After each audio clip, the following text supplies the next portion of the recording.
नमस्कार, स्वागत है आपका जी बिजनेस में। और जी बिजनेस के मोतीलाल ओसवाल स्टूडियो से आप देख रहे हैं आपकी खबर आपका फायदा। मैं हूं दीपक डोभाल।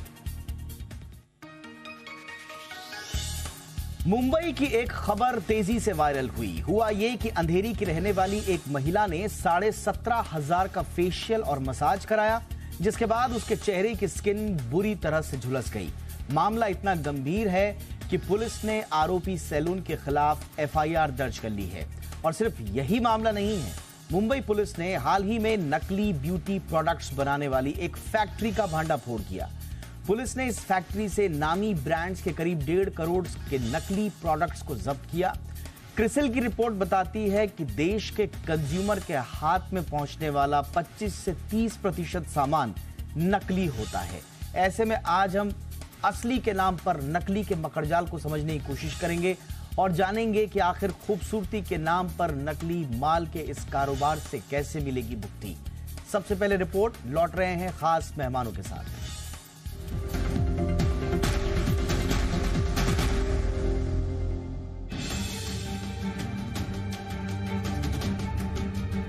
कॉस्मेटिक्स और ब्यूटी प्रोडक्ट्स का देश में बड़ा बाजार है।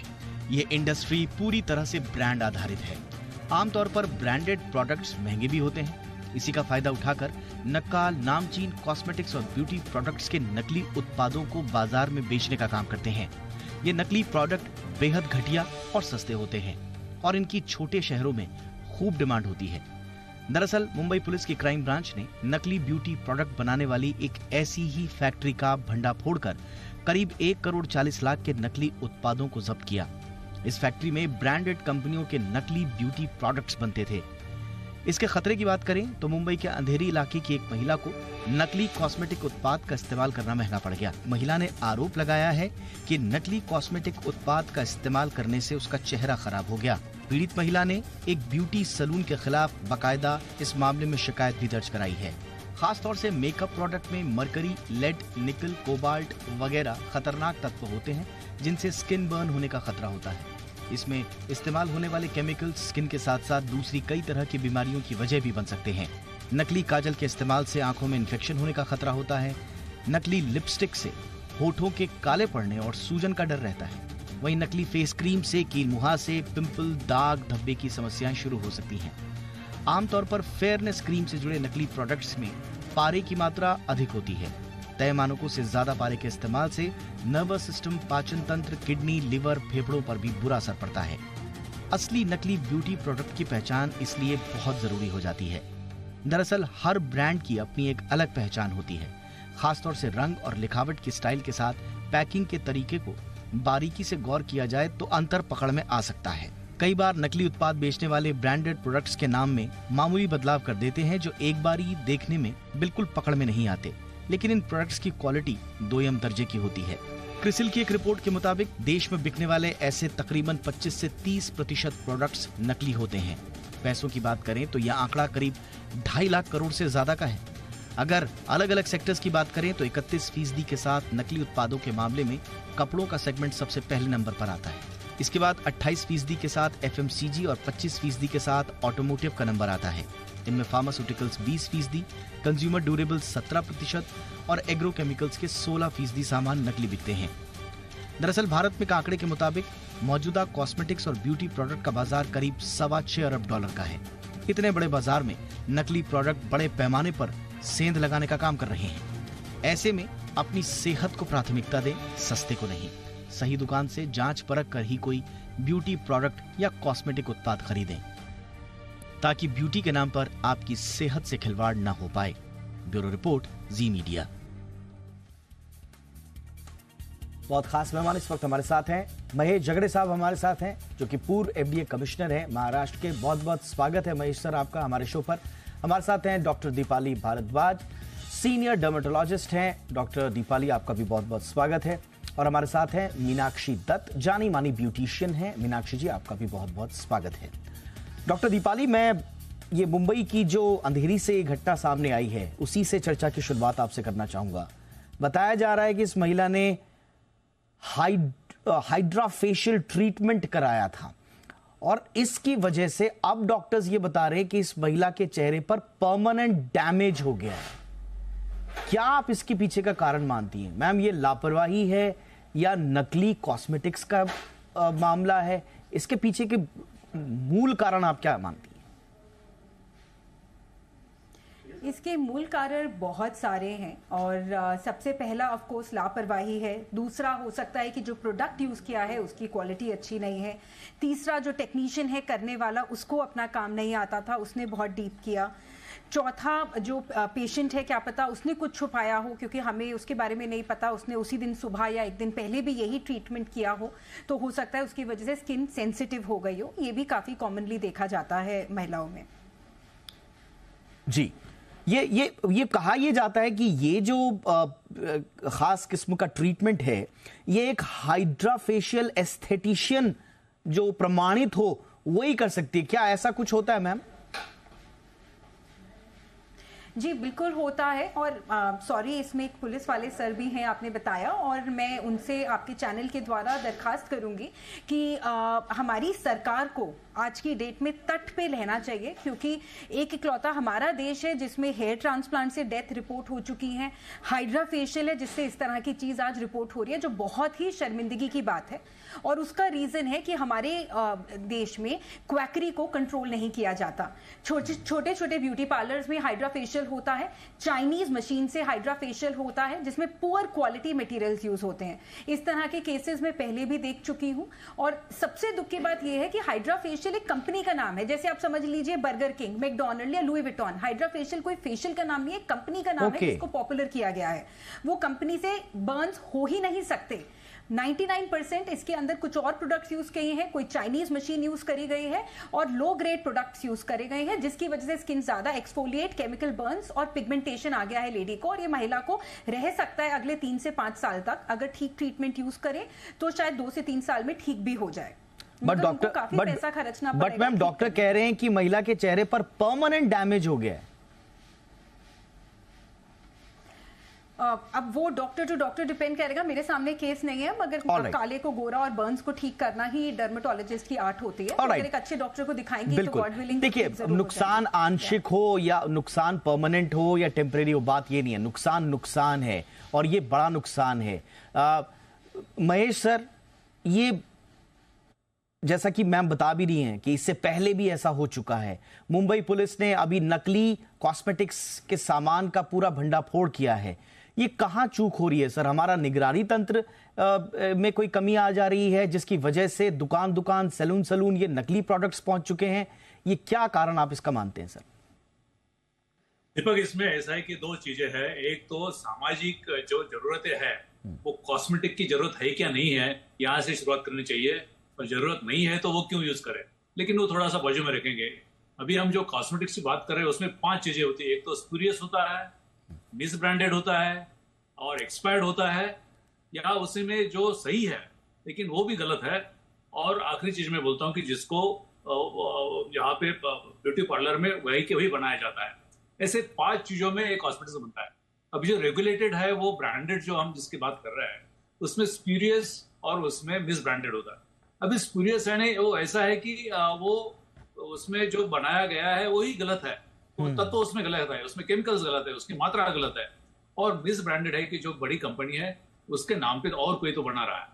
अभी इसमें और एक चीज है कि जो एक्सपायर्ड हुआ है, क्योंकि उसका एक ये होता है कि कितने दिन तक उसका यूज करना चाहिए, लेकिन एक्सपायरी के बाद फिर से उसके ऊपर लेबल लगाया जाता है कि वो एक्सपायर नहीं हुआ है। ये सब चीजें चलती है। लेकिन पहले तो मैं ये कर दूं कि मैं पुलिस वाला नहीं हूँ, मैं एडमिनिस्ट्रेशन से हूँ। यस हाँ सर, वो मैं भी उस समय मैंने बीच में इसलिए नहीं टोका कि मैं उसको बाद में इसमें साफ कर दूंगा। अच्छा, वो आपने स्पष्ट कर दिया। Yes sir, please go ahead. ये जो सेक्टर है अनरेगुलेटेड है, यानी ब्यूटिशियंस का, उसमें वो ब्यूटिशियन का कोर्स ऐसे होना चाहिए, ये ट्रीटमेंट होनी चाहिए जैसे कि हम डॉक्टर में वहां पे रजिस्ट्रेशन होना होता है और कौन से एलोपैथिक डॉक्टर ने क्या ट्रीटमेंट देनी है, आयुर्वेदिक में क्या ट्रीटमेंट देनी होती है, वो सब ऐसा रेगुलेटेड है। ये जो ब्यूटिशियंस का जो सेक्टर है पूरा अनरेगुलेटेड है। जैसा कि डॉक्टर ने बताया कि रेगुलेशन होना चाहिए, वो रेगुलेशन आना चाहिए, लेकिन मुझे लगता है कि ऑल ओवर द वर्ल्ड उतना वो रेगुलेटेड नहीं है।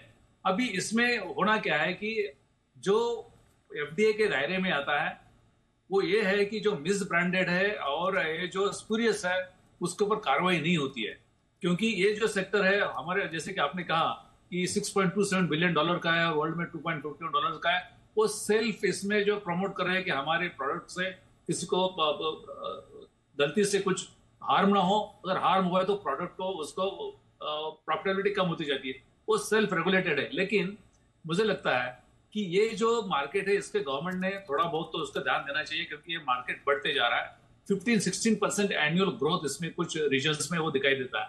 अभी रेगुलेशन कैसे लाए वो ठीक है, लेकिन रेगुलेशन लाने के बावजूद कभी कभी मेडिसिन के ऊपर या ड्रग्स में भी वो रेगुलेशन लाने के बावजूद भी स्पूरियस उसमें मिलते हैं। मुझे लगता है कि पब्लिक ने इसमें करना चाहिए कि जरूरत है क्या नहीं। अभी मैं एक कॉन्क्रीट उदाहरण देता हूँ कि जो टैल्कम पाउडर है, आम घर में हर एक के घर में वो इस्तेमाल किया जाता है और वो सही प्रोडक्ट है, जॉनसन एंड जॉनसन का था जो बेबी पाउडर, उसमें जो वो स्पूरियस नहीं था, वो डुप्लीकेट नहीं था, वो कुछ नहीं था, लेकिन उसमें भी इथिलीन ऑक्साइड करके जो कैंसरस उसमें पाया गया और ऑल ओवर द वर्ल्ड फिर उसमें एस्बेस्टस पाया गया। तो ऐसे चीजों में मुझे लगता है कि कम से कम उसका इस्तेमाल करे, और अगर इस्तेमाल करना है तो वो डॉक्टर्स और स्पेशली डर्मेटोलॉजिस्ट और ये सब लोगों से मुझे लगता है कि सलाह मशवरा करके बिल्कुल उसके लिए जाए। अब देखिए इसमें अब ये यस सर अब इसमें देखिए दो चीजें उभर कर आ रही हैं इस पूरी चर्चा से।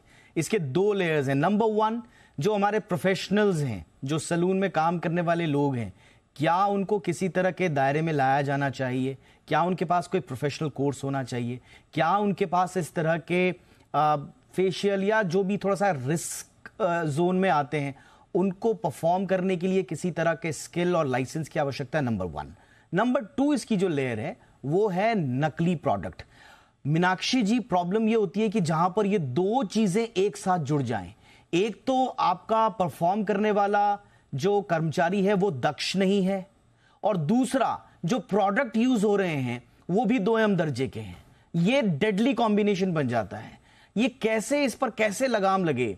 सैलून के अंदर क्या हो रहा है ये कोई नहीं जानता। नाम ठीक है, सोशल मीडिया के जमाने में मार्केटिंग करके सैलून अपना नाम बना सकते हैं, लेकिन वो भरोसा कैसे हो मैम? मीनाक्षी जी। ऐसा होता है कि जो आप मशीन बेस्ड या केमिकल बेस्ड जब आप प्रोडक्ट्स यूज़ करते हैं तो उस पर सबसे इम्पॉर्टेंट है कि आप सबसे पहले आप अपने जो मशीन्स हैं उनको आप जो ऑथराइज्ड डीलर्स हैं आप उनसे लीजिए, जो आप मार्केट रिसर्च, मार्केट स्टडी में जो सबसे बेस्ट ब्रांड्स आती हैं वो होनी चाहिए। और उसके बाद जो वही ब्रांड्स जो हैं और जो मशीन्स जो सेल करते हैं वही आके आपको ट्रेनिंग देते हैं, आपके टेक्नीशियंस को, या आपकी जो पार्लर गर्ल्स हैं या छोटा पार्लर है जो भी है। तो क्या होता है कि उससे जब आपको प्रॉपर, जब आपके टेक्नीशियंस को प्रॉपर ट्रेनिंग मिलती है और अगर आप ऑथराइज्ड ब्रांड से लेते हैं तो डेफिनेटली कोई एक्सीडेंट होने का चांस ही नहीं होता है, बिकॉज वो सब आपने लीगली और एफडी अप्रूव्ड और लाइसेंस्ड काम किया है। प्रॉब्लम तब आती है जब आप एक काम चोरी चकारी टाइप कर रहे हो, जहां आपको सिर्फ पैसा कमाना है और आपका और कोई इंटरेस्ट नहीं है, क्लाइंट सर्विस आपका कोई इंटरेस्ट नहीं है, उनका अगर उनको कोई डैमेज होता है बिकॉज ये अगेन। अच्छा मीनाक्षी जी थोड़ा हमें बताइए, मीनाक्षी जी थोड़ा हमें बताइए, ये जो भी ये मशीन्स ली जाती हैं, जैसा कि डॉक्टर दीपाली ने भी अभी कहा कि ये चाइनीज कंपनी की ओर से दोयम दर्जे की ये मशीन्स वगैरह ले ली जाती हैं, ये कितना प्रचलित है? ये कितने सैलून में इस तरह से इस्तेमाल हो रहा होगा कि कहीं से भी अनऑथराइज्ड प्रोडक्ट्स उठा लिए सिर्फ सस्ते के चक्कर में? आई विल टेल यू क्या होता है कि जो ये मशीन्स हैं, स्पेशली मशीन्स की जब हम बात करते हैं तो ये अगर आप ऑथराइज्ड डीलर से लेते हैं या ऑथराइज्ड कंपनी से लेते हैं जहाँ पे सब कुछ लीगल है, सब कुछ स्किन के लिए बेस्ट है, ये बहुत ज़्यादा महंगी होती हैं। ये लाखों रुपए में आती हैं। इनकी जो डुप्लीकेट्स हैं ये बहुत सस्ती आती हैं, लिटरली आई थिंक 1/10 और may be 1/50 at the price. इसीलिए छोटे छोटे सैलून्स के लिए अब बहुत ईजी हो गया है ये मशीन्स प्रोक्योर करना। और इनके जब कोई भी आप केमिकल बेस्ड प्रोडक्ट यूज़ करते हैं तो जो प्रोडक्ट है वो बहुत इम्पॉर्टेंट है कि अच्छी क्वालिटी का हो। जब अच्छी क्वालिटी का प्रोडक्ट अपनी मशीन्स में डालेंगे और वही आप स्किन्स पे इन्फ्यूज़ करेंगे तो उससे ऑफ कोर्स आपका रिजल्ट बहुत अच्छा आता है। लेकिन जब आपका पूरा आपकी इंटेंशन ही किसी की स्किन अच्छा करने की नहीं है, सिर्फ पैसे कमाने की है, तो डेफिनेटली वहाँ पे सस्ती मशीन्स यूज हो रही हैं, प्रोडक्ट्स बहुत, it could be any acid, it could be actually mixed. ये आपने बिल्कुल सही कहा कि सिर्फ पैसे कमाने के लिए, एब्सोल्युटली पैसे कमाने की जो प्रवृत्ति है, और उस चक्कर में आपने दोयम दर्जे की मशीनें खरीद ली, दोयम दर्जे के कॉस्मेटिक्स प्रोडक्ट्स खरीद लिए, और उसके बाद आपने किसी अनस्किल्ड प्रोफेशनल से इस तरह के मसाजेस या फेशियल्स को परफॉर्म करवा दिया, तो स्वाभाविक रूप है जो ये मुंबई की महिला का हाल हुआ है वो होना, वो परिणति तय है। लेकिन किया क्या जा सकता है? जैसे कि हमने रिपोर्ट में भी बताया कि इतने सारी नकली दवाएं हैं। अब तो शो में पता चल रहा है कि सस्ती सस्ती मशीनें भी सैलून में इस्तेमाल हो रही हैं। तो फिर किया क्या जाए? क्या एक कड़क कानून से काम बनेगा या फिर बात कुछ और? एक छोटे से ब्रेक के बाद इस पर चर्चा। तीनों मेहमान बने हुए हमारे साथ, फौरन हाजिर होते हैं। ब्रेक के बाद आपका स्वागत है। चर्चा को आगे बढ़ाते हैं। डॉक्टर दीपाली, अब शुरुआत में जैसे हमने कहा था कि शुरुआत में हम तो समझ रहे थे कि ये शायद कुछ नकली कॉस्मेटिक्स का, लेकिन अब 3 लेयर समझ में आ रही हैं। नकली कॉस्मेटिक्स तो है ही, सब standard cosmetics number 1, number 2 unskilled professionals, और नंबर 3 जो मशीन्स आ रही हैं जिसका आपने और मीनाक्षी जी ने भी जिक्र किया। ये तीनों के तीनों ऐसी चीजें हैं डॉक्टर दीपाली की एक आम व्यक्ति जो सैलून में जाएगा उसको नहीं मालूम होता है कि कैसे वो भरोसा करता है। वो देखता है कि हाँ बड़ा सैलून है, ज्यादा पैसा शायद इसलिए मांग रहे हैं क्योंकि अच्छा ट्रीटमेंट देंगे। तो कैसे पता करें कि प्रोफेशनल सही है नहीं है, कॉस्मेटिक सही है या नहीं है, और मशीन सही है नहीं है? जी, इन तीनों के चीज़ों के साथ एक और चीज़ है कि स्किन प्रेपरेशन, ये एक मेडिकल ट्रीटमेंट है, हर इंसान नहीं कर सकता। हर इंसान, आप अभी कहें कि डॉक्टर आप अपने फेस पे हाइड्रा फेशियल करा लो, तो शायद मैं नहीं करा सकती हूँ। स्किन को प्रिपेयर करना पड़ता है, ये कोई नॉर्मल फेशियल नहीं है कि कभी भी आओ और करा लो। स्किन के स्टेप्स होते हैं, कुछ सनस्क्रीन लगाना, नाइट क्रीम लगाना, अगर वो ठीक ना हो तो भी फेस जल सकता है। मेरी आपके चैनल के द्वारा दरखास्त होगी कि सरकार ने एनएमसी का एक रूल बनाया था कि सिर्फ डर्मेटोलॉजिस्ट और प्लास्टिक सर्जन्स करेंगे कॉस्मेटिक सर्जरीज। ये हाइड्रा फेशियल एक कंपनी का नाम है जिसको हम सब पॉपुलर कर रहे हैं, मगर हाइड्रा फेशियल नाम पे बहुत सारी चाइनीज कंपनी से मेडिकल फेशियल किए जाते हैं विद सब स्टैंडर्ड प्रोडक्ट्स, सब स्टैंडर्ड टेक्नीशियंस, एंड जिन्हें ये भी नहीं पता है कि स्किन को किस तरह प्रिपेयर करना है, कैसे ट्रीटमेंट करना है। तो बहुत बारी रिजल्ट नहीं आता, जिसकी वजह से लोगों को लगता है कि हाइड्रा फेशियल के रिजल्ट नहीं है। तो वो आपका हाइड्रा फेशियल हुआ है या कोई और फेशियल हुआ है नहीं पता। इन महिला से जितने पैसे लिए गए हैं वो कॉस्ट है जो न्यूयॉर्क में लिए जाता है। जनरली हाइड्रा फेशियल का कॉस्ट 7,000 से 8,000 लिया जाता है इंडिया में। हाइड्रा फेशियल ओरिजिनल की बात करी जा रही है, नॉट चाइनीज। तो 17,500 जिन्होंने लिया है तो उसका कॉस्टिंग भी बहुत ज्यादा हाई है, जो आपकी बात ठीक है, क्योंकि लोगों को, मरीजों को आजकल ये लगता है, लेडीज को ये लगता है कि चीज महंगी है तो शायद ज्यादा अच्छी होगी। मगर ये सब ना देख के हमारी सरकार को कुछ गाइडलाइंस देनी चाहिए। सिर्फ FDA अप्रूव्ड मशीन्स लेनी चाहिए, जैसे मीनाक्षी ने कहा कि कुछ स्टैंडर्डाइज्ड डिस्ट्रीब्यूटर्स हो, मगर वो भी आम जनता को नहीं पता चलता। जैसे यहाँ महेश जी हैं जो पूर्व FDA में रहे हैं, तो ये कंपनीज का भी सब कुछ वेबसाइट पे चिट्टा होना चाहिए ताकि हम पेमेंट करने से पहले जागरूक नागरिक बन पाए। उनको पता हो कि जो मशीन यूज हो रही है ये FDA अप्रूव्ड है या नहीं है, क्योंकि इकलौती एक ही कंपनी है, एक ही मशीन है हाइड्रा फेशियल की जो मेरे क्लिनिक पे भी है, जो FDA अप्रूव्ड है, जो वाकई बहुत लाखों की है, 15-16 लाख की मशीन है, मगर उसका हम 6,000 या 7,000 रुपया ही चार्ज करते हैं, क्योंकि वो हमें फिर भी प्रॉफिटेबल रहता है, हमें लोगों को चीट नहीं करना। बिल्कुल। बाकी जो भी मेडिकल फेशियल की मशीन्स हैं वो FDA अप्रूव नहीं है, जिनको लोग हाइड्रा फेशियल कह के बेचते हैं। दूसरी चीज, इस तरह के जो ट्रीटमेंट जिनसे बर्न्स हो सकते हैं वो क्वैकरी एक्ट में कंट्रोल होने चाहिए, और हर ब्यूटी पार्लर पे इस तरह के ट्रीटमेंट अलाउ नहीं होने चाहिए जिससे फेस परमानेंटली डिसफिगर्ड हो सकता है। एब्सोल्युटली। महेश सर, क्या हमारे पास ऐसा मैकेनिज्म है, क्योंकि हम जैसा बता रहे हैं हर तीसरा चौथा उत्पाद, क्रिसिल की रिपोर्ट कहती है कि चाहे वो किसी भी कैटेगरी का हो, अपैरल हो, शूज हो, कुछ भी हो, वो हर दूसरा तीसरा उत्पाद भारत में नकली बिक रहा है। अब ये जो पर्टिकुलर इशू है सैलून वाला, और स्किन केयर के प्रति जागरूकता हिंदुस्तान में लगातार बढ़ रही है, क्या कोई ऐसे प्रावधान हैं कि लोकल FDA के जो लोग होते हैं या उनसे जुड़ा हुआ जो वर्कफोर्स है वो जाकर मशीनों की जांच करें, वो जाकर ये देखें कि कॉस्मेटिक्स को मिक्स करके किस तरह से वो उसका ट्रीटमेंट का पूरा प्रोडक्ट तैयार किया जा रहा है? इस पे कोई निगरानी होती है सर इस स्तर पे या नहीं? दीपक, इसमें ऐसा है कि ये जो ब्यूटी प्रोडक्ट्स है वो सेकेंडरी है। प्राइमरी ध्यान तो फोकस तो जो मेडिसिन के ऊपर होता है, ड्रग्स के ऊपर होता है, क्योंकि वो जान बचाने वाले होते हैं। ये तो क्या अच्छा दिखने के लिए और वो इसके लिए होता है, इसलिए थोड़ा सा ध्यान कम होता है। लेकिन मैं एक बताना चाहता हूँ कि कॉस्मेटिक्स और मेडिसिन बनाने के लिए एक ही कानून है, ड्रग्स एंड कॉस्मेटिक्स एक्ट 1940, एक ही है। उसमें मैन्युफैक्चरिंग के लिए जो मेडिसिन के लिए जो स्ट्रिक्टनेस है, उतना ही स्ट्रिक्टनेस कॉस्मेटिक्स में भी है। फर्क सिर्फ इतना है कि बेचने के लिए, मेडिसिन के लिए लाइसेंस लगता है, इसमें कॉस्मेटिक को बेचने के लिए कोई लाइसेंस नहीं लगता है। दूसरी चीज मैं बताता हूँ कि इसमें जो मेडिकल डिवाइसेस होते हैं, जो डिफाइन किए होते हैं, मेडिकल डिवाइसेस को मेडिसिन का उसका दर्जा दिया गया और उसमें से वो लिस्ट होती है। लेकिन जो FDA अप्रूव्ड ऐसा जो कभी आता है, उसमें से 99.99% ऐसे कोई FDA अप्रूव करता नहीं है।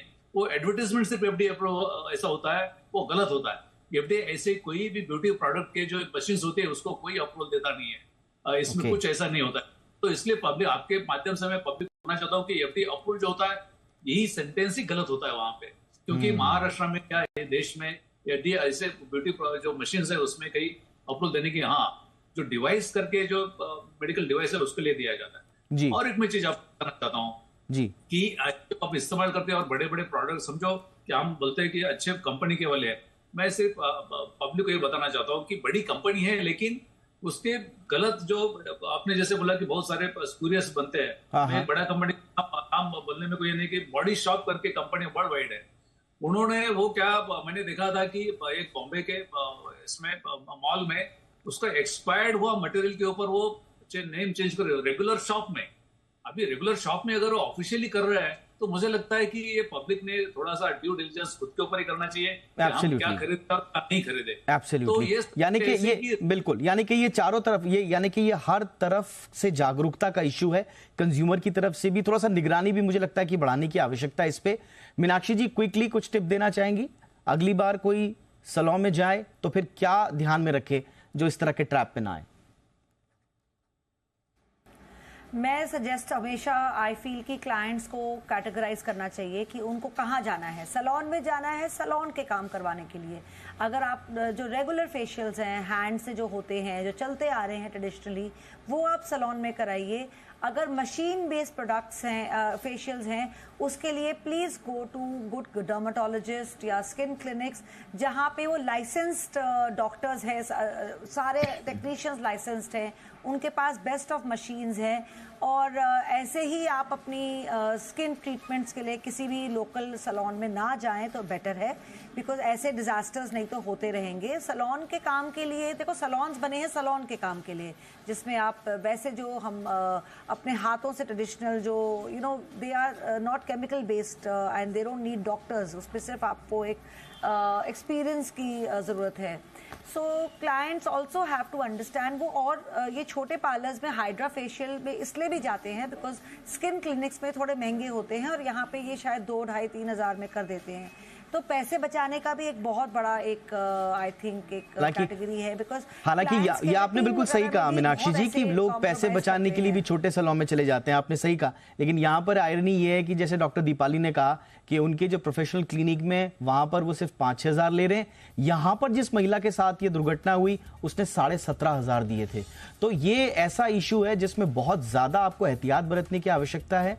मीनाक्षी जी ने जो कहा वो बहुत इंपॉर्टेंट है कि हमेशा इस तरह के हाई रिस्क अगर आप कोई ट्रीटमेंट कराना चाहते हैं तो वो लाइसेंस्ड प्रोफेशनल डॉक्टर्स की निगरानी में ही करें। बहुत बहुत शुक्रिया आप तीनों का वक्त निकालने के लिए। Jagde sir, thank you so much, आपने वक्त निकाला। Doctor Deepali, thank you so much. Meenakshi ji, आपका भी बहुत बहुत शुक्रिया। आपकी खबर आपका फायदा में इतना ही। इजाजत दीजिए, नमस्कार।